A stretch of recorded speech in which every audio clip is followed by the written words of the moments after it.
Sumhasri, jurusan Psikologi Pendidikan dan Bimbingan Universitas Negeri Makassar.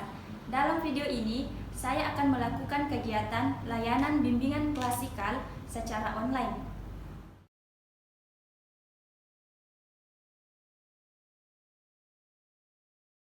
Assalamualaikum warahmatullahi wabarakatuh. Bagaimana kabarnya hari ini? Baiklah, sebelum kita memulai kegiatan ini, marilah kita berdoa sesuai dengan keyakinan kita masing-masing.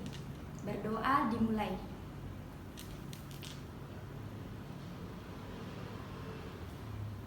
Selesai. Baiklah, hari ini kita akan melakukan kegiatan bimbingan klasikal mengenai bidang belajar. Nah, adapun tujuan dari bimbingan klasikal ini adalah untuk membantu peserta didik atau konseli agar mampu mengembangkan potensi dirinya dan mampu mengambil keputusan untuk hidupnya sendiri serta mampu menyesuaikan diri dengan lingkungan pendidikan dan lingkungan masyarakat. Nah, apakah kalian sudah mengerti? Baiklah, kalau kalian sudah mengerti, Ibu harap kalian berpartisipasi aktif dalam kegiatan bimbingan klasikal kita hari ini. Baiklah, topik yang akan kita bahas dalam bimbingan klasikal kita hari ini adalah kejenuhan belajar. Nah, sesuai dengan topik yang akan kita bahas hari ini, Ibu akan menampilkan PowerPoint mengenai kejenuhan belajar.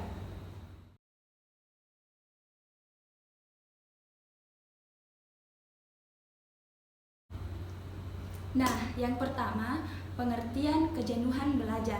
Apa sih kejenuhan belajar itu? Nah, kejenuhan belajar adalah suatu kondisi mental seseorang saat mengalami rasa bosan dan lelah yang amat sangat, sehingga mengakibatkan timbulnya rasa enggan, lesu, dan tidak bersemangat atau tidak bergairah untuk melakukan aktivitas belajar. Nah, selanjutnya penyebab kejenuhan belajar.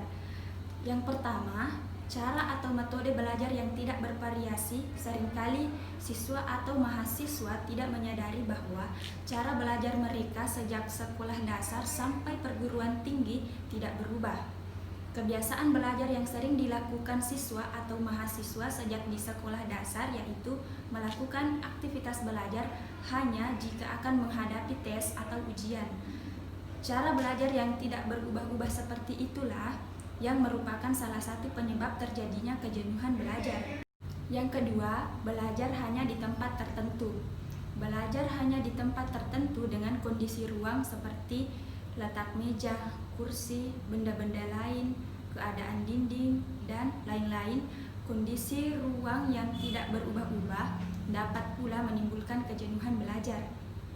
Selain itu, jika kita tidak pernah mencoba belajar di tempat lain, kadang-kadang sebagian kecil atau sebagian besar pelajaran yang telah kita serap hilang begitu saja dari pikiran pada saat menghadapi tes atau ujian di tempat yang kondisinya jauh berbeda dengan tempat belajar.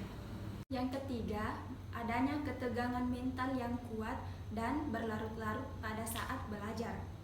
Nah, adanya ketegangan mental yang kuat dan berlarut-larut pada saat belajar dapat menimbulkan kelelahan mental yang berlebihan. Selanjutnya, kelelahan tersebut dapat menimbulkan kejenuhan belajar dengan intensitas yang sangat kuat. Ketegangan mental tersebut dapat disebabkan banyak faktor yang diantaranya seperti pelajaran-pelajaran tertentu dirasakan sangat sulit, pelajaran-pelajaran tertentu yang dirasakan atau yang diajarkan oleh pengajar yang ditakuti dan tidak disenangi. Jumlah materi pelajaran dirasakan terlalu banyak, karena siswa atau mahasiswa yang bersangkutan sering menunda-nunda waktu belajar.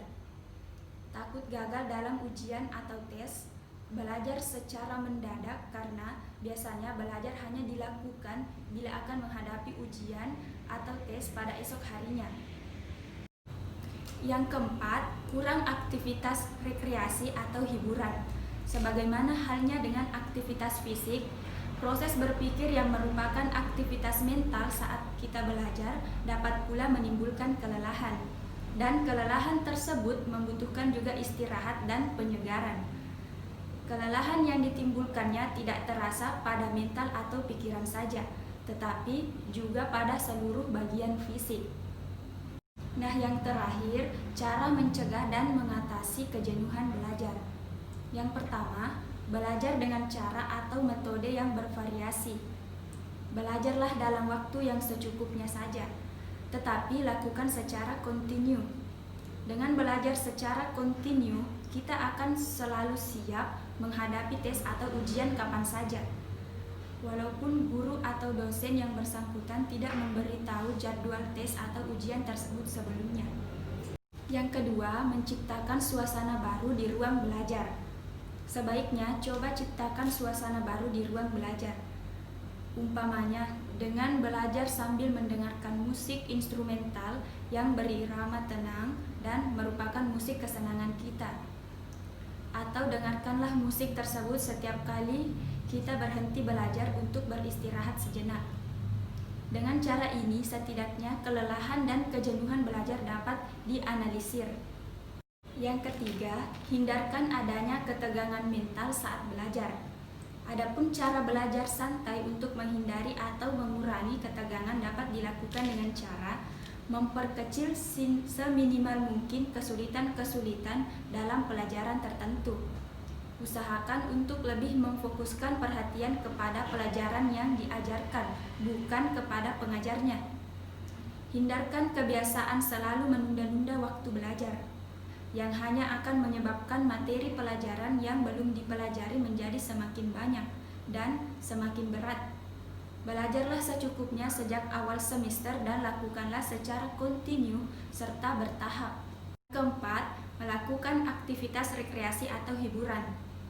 Salah satu cara untuk mencegah dan mengatasi kejenuhan belajar adalah dengan jalan membuat rencana atau program aktivitas rekreasi dan refreshing yang dapat dilakukan setelah belajar secara kontinu.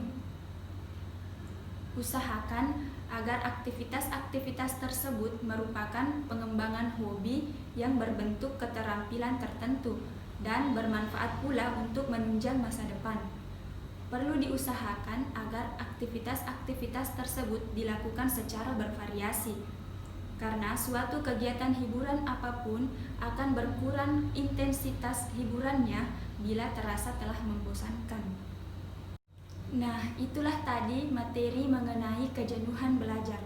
Semoga kalian mengerti dan bisa menghindari penyebab-penyebab dari kemunculan kejenuhan belajar ini. Baiklah, sekarang kita masuk ke tahap terakhir, yaitu tahap penutup. Karena waktu kita sudah habis, pertemuan kita kali ini cukup sampai di sini. Ibu ucapkan terima kasih kepada kalian yang telah ikut berpartisipasi dan mau meluangkan waktu untuk mengikuti kegiatan bimbingan klasikal kita pada hari ini. Sekian dari saya. Wassalamualaikum warahmatullahi wabarakatuh.